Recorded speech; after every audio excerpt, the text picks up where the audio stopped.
안녕하세요. 사연을 부탁해입니다. 오늘의 사연을 소개하겠습니다.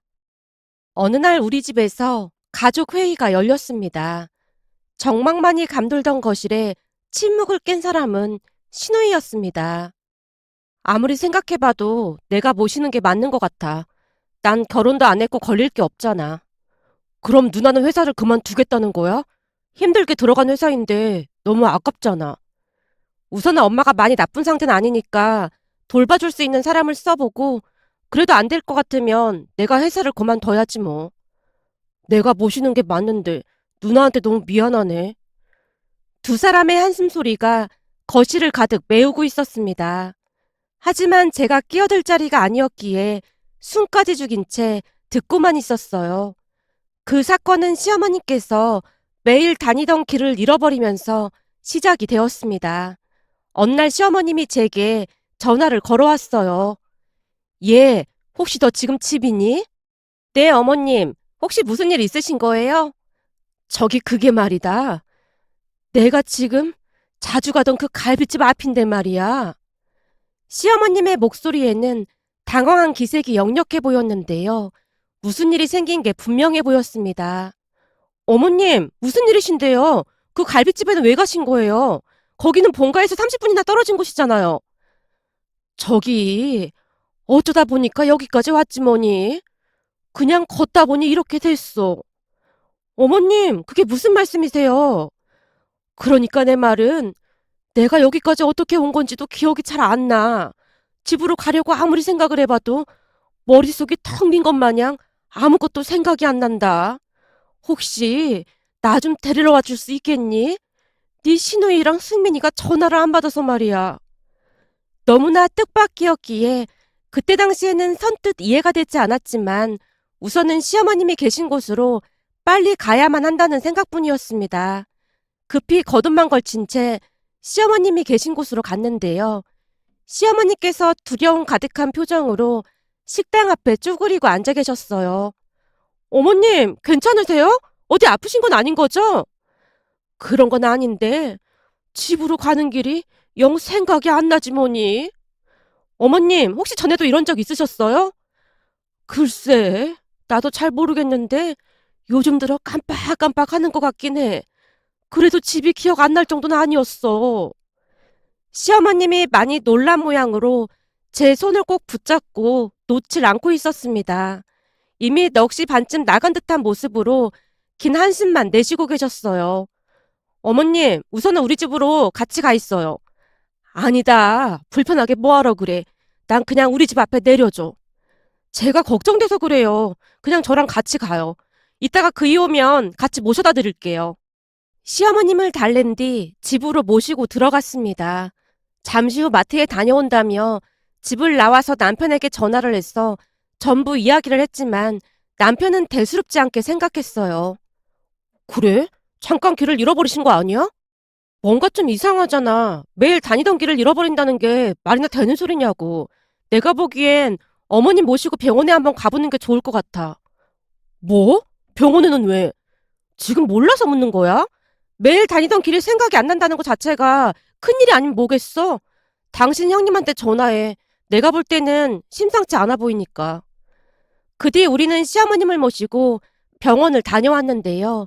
병원에서 치매 증상이라는 진단을 내렸습니다. 그날 우리 모두는 어마어마한 충격을 받은 채 다들 할 말을 잃고 말았고요. 결국 며칠 뒤 셋이 모여 앉아서 앞으로 어떻게 해야 할지에 대해 진지하게 대화를 하고 있었지만 딱히 좋은 방법이 떠오르진 않았습니다. 다만 시누이 입장에서는 제 눈치가 보였기에 시어머님을 모시고 가겠다는 말만을 할 뿐이었습니다. 두 사람은 임신이 안 돼서 올케가 회사까지 관뒀는데 이 와중에 여기로 모시고 오는 건 아닌 것 같아. 엄마가 여기로 오시면 내내 올케랑만 같이 있어야 하는데 그건 올케한테 너무 가혹한 일이잖아. 그냥 내가 모시고 있을게.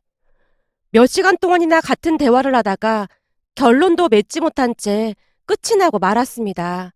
그러는 동안 우선은 제가 시어머님과 지내기로 했고요. 우선은 제가 집에 있으니까 한번 해볼게요. 올케가? 그건 아니지. 올케한테 맡기는 건 아닌 것 같아. 우선 해보고 정 힘들면 말씀드릴게요. 그때 가서 도와줄 수 있는 분을 부르면 되지 않을까요? 그동안 어머니께서 너무 잘해주셔서 제 마음도 편치가 않아서 그래요. 그때 저 유산했을 때 어머님께서 지극정성으로 저 돌봐주셨잖아요. 유산도 출산이랑 같은 거라고 하시면서 미역국 끓여주시면서 제 입에 직접 넣어주시기까지 했거든요. 거의 한 달 동안을 그러셨는데 저도 최소한의 도리는 해야 할 것 같아요. 그래야 제 마음이 편할 것 같아서 그러니까 우선은 제가 하는 데까지 해볼게요. 옳게 정말 고마워. 그럼 나도 여기로 들어와서 살면서 도울게. 퇴근하고부터는 내가 엄마 돌볼게. 우선은 그렇게 하다가 더 힘들어지면 도와주실 분 찾아보도록 하자. 네. 근데 마음이 너무너무 아파서 어머님 보고 있으면 자꾸 눈물만 나요. 우리 어머님처럼 착한 분한테 왜 이런 고통을 주시는 걸까요? 하늘이 너무 원망스럽네요. 어머님 얼굴 보고 있으면 그때 먹었던 미역국이 떠오르면서 그냥 눈물만 나요. 저도 모르게 눈물을 쏟고 말았고 그동안 꾹꾹 눌러 참고 있던 시누이와 남편도 눈물을 흘리고 있었습니다. 제가 시어머님을 모시겠다고 했을 때 친정엄마가 펄쩍 뛰며 말렸는데요. 너 치매가 어떤 병인 줄 알기나 하고 그러는 거야? 유산하고 임신이 안 된다고 회사까지 그만뒀는데 치매 시어머니 모시면서 언제 자식 낳아서 기르려고 그래. 네 나이가 적은 나이도 아니면서. 엄마, 나도 걱정이 안 되는 건 아니야. 근데 차라리 나쁜 시어머니였다면 그냥 모른 척하고 속 편히 살았을 텐데 어머님이 너무 좋으신 분이셨잖아. 그건 엄마도 인정했던 부분이잖아. 그런 어머님을 요양병원에 보내놓고 우리가 마음 편히 살 수 있을까? 엄마도 생각해봐. 엄마가 치매에 걸렸는데 다들 요양병원으로 보낼 생각부터 하면 난 너무 속상할 것 같아. 난 절대로 엄마 요양병원에 못 모실 것 같거든. 그래서 해볼 만큼 해보겠다는 거야. 물론 내 행동이 철이 없는 행동일 수도 있겠지만 아무런 노력도 하지 않고 그냥 포기해버리면 죄책감 때문에 너무 힘들 것 같아. 그래도 치매 환자 돌보는 게 보통 힘든 일이 아닌데 걱정이다. 혹시나 엄마가 더울 일 있음 꼭 말하고. 무엇보다도 네 건강이 우선이니까 명심해. 엄마가 땅이 꺼져라 긴 한숨을 내쉬고 있었습니다. 그 뒤 시누이가 짐을 싸서 우리 집으로 들어왔어요. 치매가 참 무서웠던 것이 조금 전까지만 해도 멀쩡하시던 분이 갑자기 이상한 행동을 하기도 했습니다. 하지만 평소 워낙 조용하기만 했던 시어머님이었기에 크게 힘들거나 그렇진 않았어요. 거의 대부분은 정신이 맑은 편이셨으니까요. 그러던 어느 날은 시어머니께서 물을 사러 가자고 했습니다. 우리 무 사러 가자. 물을 왜요? 무가 꼭 필요해. 그날따라 시어머님이 계속해서 무 타령을 하셨기에 마트에서 물을 사왔습니다.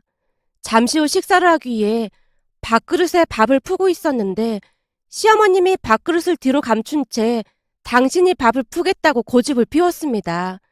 그 모습에 알겠다고 모른 척하고 식탁에 앉았는데요. 제 옆자리에 자리를 잡고 앉았던 시어머님이 제 밥그릇 위에 밥을 더 올려주시며 말했어요. 많이 먹어. 많이 먹어야 쑥쑥 크지.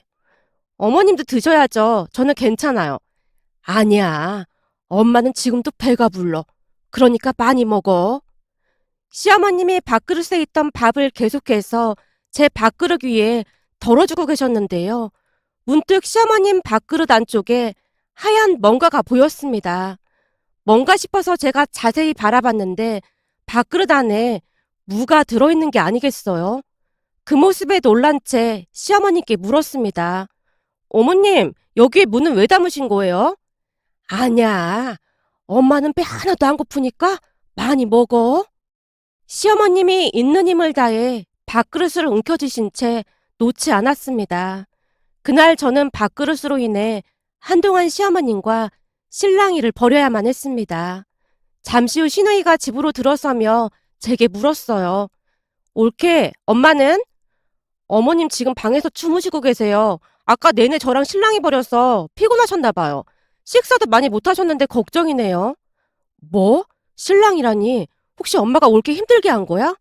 아니요. 그런 건 아니고 가끔 어머님께서 이상한 행동을 하시는데 그 이유를 모르니까 답답할 뿐이에요. 이상한 행동이라니? 뭘 말하는 거야? 사실 며칠 전부터 어머님께서 물을 사러 가자고 하시더라고요. 그래서 오늘 사서 냉장고에 넣어뒀었거든요. 근데 점심에 식사를 하려고 자리에 앉았는데 어머님이 자꾸 어머님 밥그릇에 있던 밥을 저한테 덜어주시는 거예요. 그런데 어머님 밥그릇 안쪽에 무가 들어있더라고요. 그래서 제가 무를 빼고 다시 밥을 담아드리려고 했는데 어머니께서 밥그릇을 자꾸는 놓질 않으시더라고요. 제가 무 이야기를 하면서 긴 한숨을 내쉬고 있었는데요.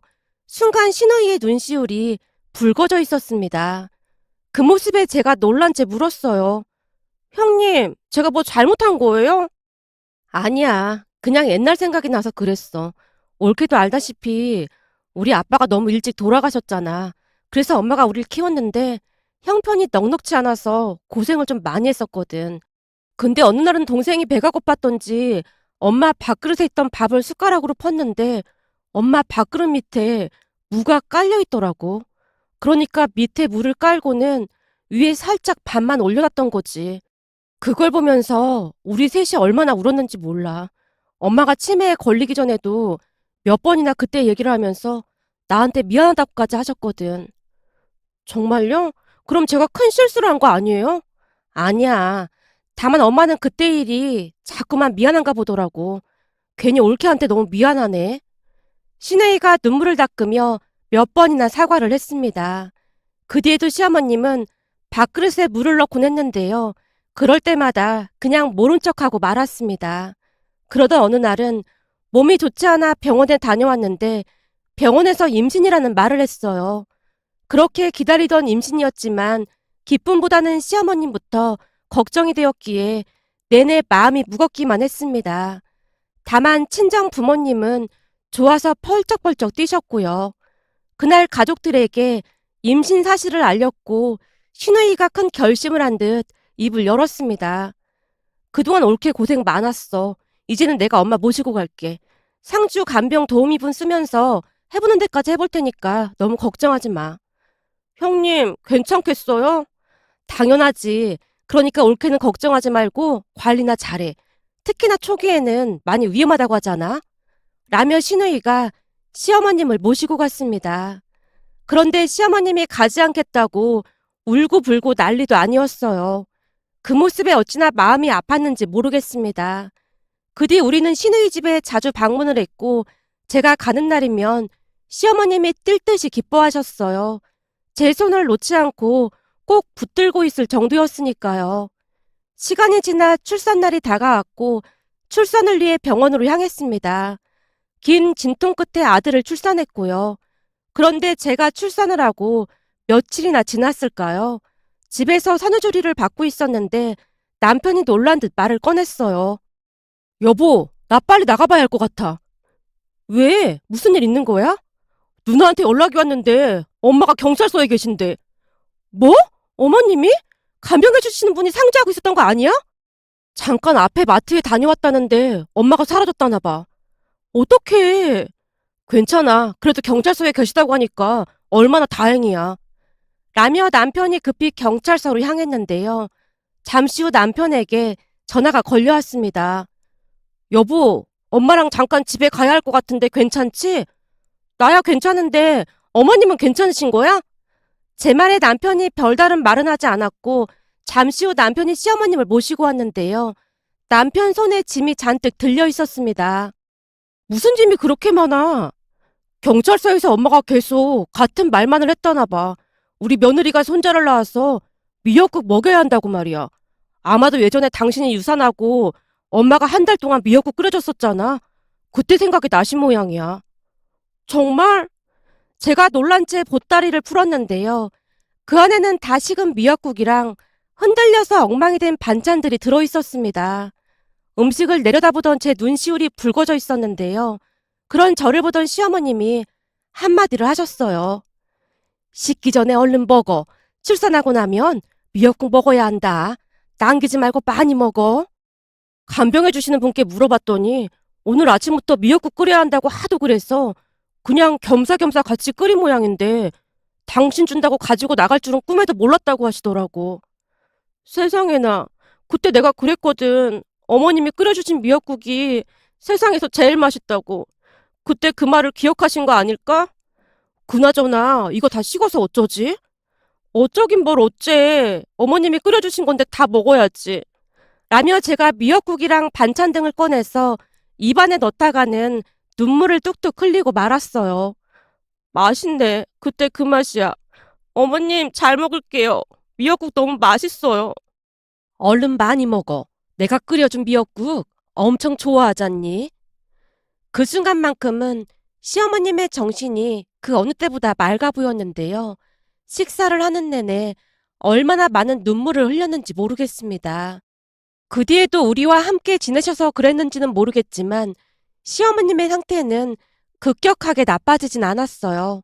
물론 가끔 고집을 피우신다거나 때를 쓰는 일도 있었지만 조금씩 익숙해져 갔기에 그런 건 큰 문제가 되지 않았습니다.